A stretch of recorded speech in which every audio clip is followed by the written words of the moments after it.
बिस्मिल्लाहिर्रहमानिर्रहीम, अस्सलाम वालेकुम। आप देख रहे A1 TV और मैं हूं अदील मुमताज़। नज़र डालेंगे न्यूज़ हेडलाइंस पर। गैर यकीनी सियासी सूरत-ए-हाल, बाजार मईशत में मुंजाल, डॉलर 9 रुपए तक महंगा। इंटर बैंक में 224 तक फरोख्त, ओपन मार्केट में डॉलर 225 रुपए पर फरोख्त हो रहा है।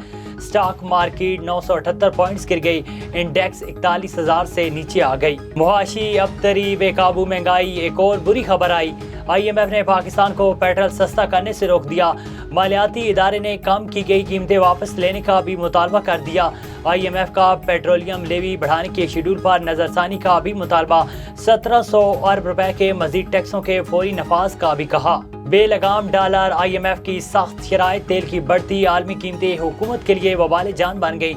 पाकिस्तानियों पर नया महंगाई बम गिरने को तैयार।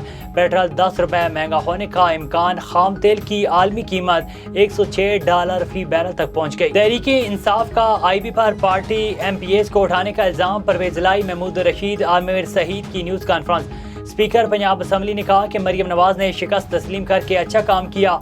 हमजा शहबाज सियासत के काबिल नहीं। परवेज लाई, वफाकी वजीर दाखिला राना सनाउल्लाह, हमजा शहबाज, मरियम नवाज औरंगजेब के खिलाफ सुप्रीम कोर्ट चले गए। सिंध में तूफानी बारिशें, महकमा मौसमियात ने इलेक्शन कमीशन को रिपोर्ट अरसाल कर दी। कराची समेत सिंध के 16 अजला में बल्दियाती इंतखाबात मुलतवी होने का इम्कान। हालिया बारिशों की वजह से दर्जनों पोलिंग स्टेशन मुतासर हुए हैं। उम्मीदवार इंतखाबी मुहिम भी नहीं चला सकते।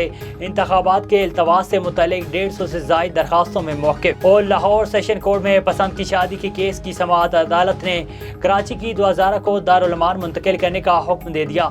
2000 ने अदालत से इस्तदा की थी कि जान को खतरा है, दारुल अमान मुंतकिल कर दिया जाए। A1 TV से फिर वक्त इतना ही। मजीद खबरों के लिए देखते रहिए A1 TV। A1 TV, सब पे नजर, अंदर की खबर।